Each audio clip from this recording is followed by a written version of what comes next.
हाँ, बैठ जाइए, उसने धीरे से कहा।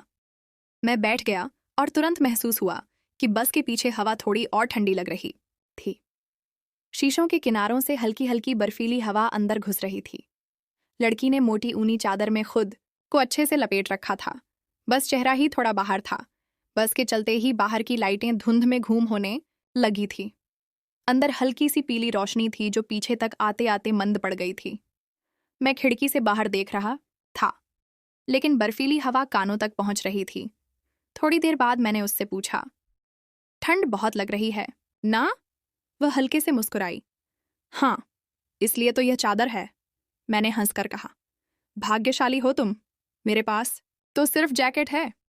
वह कुछ नहीं बोली, बस मफलर को और कसकर लपेट लिया। हम दोनों कुछ देर चुप रहे। बस के झटकों में कभी मेरा कंधा उसके कंधे से टकरा जाता तो वह हल्के से खिसक जाती, फिर वापस उसी जगह आ जाती। करीब 1 घंटे बाद वह खिड़की से सिर टिकाकर सो गई। बाहर धुंध गहरी हो चुकी थी और हवा और भी ठंडी हो गई थी। मेरी जैकेट अब ठंड रोकने में नाकाम थी। उंगलियां सुन्न हो रही थीं। मैंने देखा उसकी चादर के किनारे से थोड़ी गर्माहट बाहर आ रही थी, जैसे अंदर एक अलग ही मौसम हो। आधी रात के करीब ठंड इतनी बढ़ गई कि मैं और सह नहीं पाया। मैंने एक पल सोचा कह दूं कि थोड़ा चादर दे दो, लेकिन वह गहरी नींद में थी। फिर जाने कैसे मैंने धीरे धीरे हाथ बढ़ाया और चादर का किनारा पकड़ा और धीरे से अपने ऊपर खींच लिया। जैसे ही मैंने चादर ओढ़ी, उसमें से हल्की सी महक आई, जैसे किसी ताजे फूल की या शायद उसके बालों की खुशबू। मैं थोड़ा और सरक आया ताकि पूरा हिस्सा ढक जाए। अब हम इतने पास थे कि हमारे कंधे पूरी तरह छू रहे थे। वह नींद में जरा भी नहीं हिली। उसकी सांसों की गर्माहट अब मेरे गालों के पास महसूस हो रही थी। ठंड जैसे धीरे धीरे पीछे हट रही थी और उसकी जगह एक अजीब सी गुनगुनाहट आ रही थी। बस के झटके से उसका सिर मेरे कंधे पर आ टिक गया। मैं चुप रहा, बस उस पल को महसूस करता रहा। उसकी उंगलियां चादर के नीचे हल्के से हिलीं और शायद अनजाने में मेरे हाथ को छू गई। वह छुअन बर्फीली रात में किसी अंगीठी की तरह थी। वह अब भी कुछ नहीं बोली और मैं भी चुप था, लेकिन उस चुप्पी में भी एक अनकहा रिश्ता बन रहा था। ठंड, सफर और एक ही चादर के अंदर बसी गर्माहट के बीच बस रात के अंधेरे में सरकती जा रही थी। पीछे की सीट पर हल्की सी कंपन महसूस हो रही थी, शायद इंजन की गड़गड़ाहट और सड़क के झटों का असर था। बाहर घुप अंधेरा था। बीच बीच में हेडलाइट की पीली किरणें धुंध को चीरने की कोशिश करती, लेकिन 2-3 मीटर से आगे कुछ दिखाई नहीं देता था। चादर के भीतर हल्की सी गर्माहट थी, लेकिन बाहर का मौसम लगातार इसे चुनौती दे रहा था। ठंडी हवा के झोंके हर बार बस के रुकने या मोड़ लेने पर और तेज लगने लगते। मैं चादर के भीतर थोड़ा और खिसक गया ताकि हवा का एक भी झोंका अंदर ना आए। अब हम इतने करीब थे कि उसकी सांसों की लय मेरे कान के पास सुनाई दे रही थी।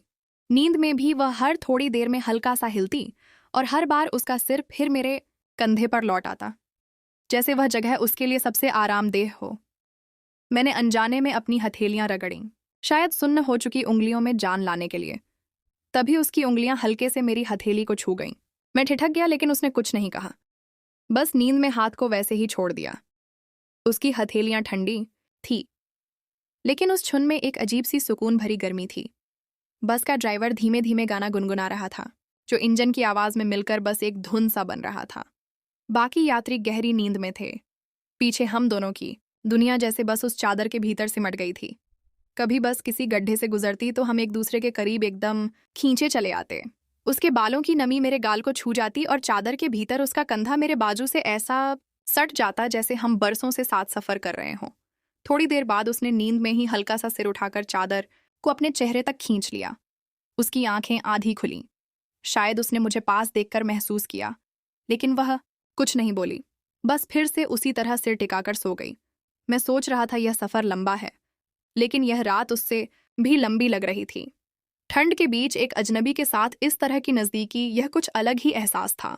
चादर के भीतर कभी उसकी सांसें मेरे सीने से टकराती, कभी उसका हाथ हल्का सा हिलकर मेरे हाथ के ऊपर आ जाता। बाहर बर्फीली हवा थी, लेकिन अंदर जैसे किसी अंगीठी की आंच जल रही थी।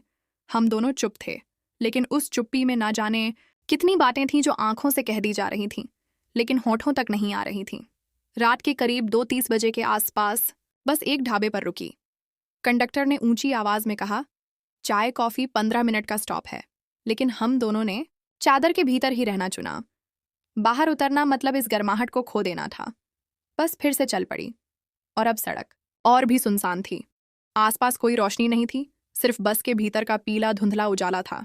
धीरे धीरे मेरी आंखें भी भारी होने लगी थीं, लेकिन नींद में जाने से पहले मैंने महसूस किया उसका सिर अब पूरी तरह मेरे सीने पर था और उसके बालों की खुशबू उस चादर में भर गई थी। और फिर उस सफर में कुछ ऐसा हुआ जो सुबह होने पर भी मेरे जहन से नहीं गया। बस रात के सन्नाटे में धीमी रफ्तार से आगे बढ़ रही थी। इंजन की गड़गड़ाहट और सड़क के हल्के झटकों के बीच पीछे की सीट जैसे हमारी अपनी छोटी सी दुनिया बन चुकी थी।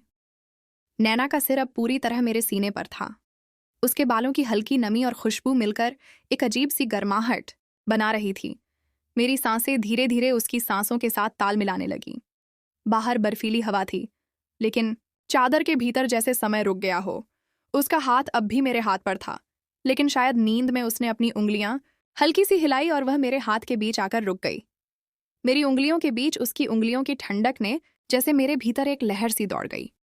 मैंने अनजाने में उसकी उंगलियों को हल्के से थाम लिया और वह बस उतना ही करीब रह गई।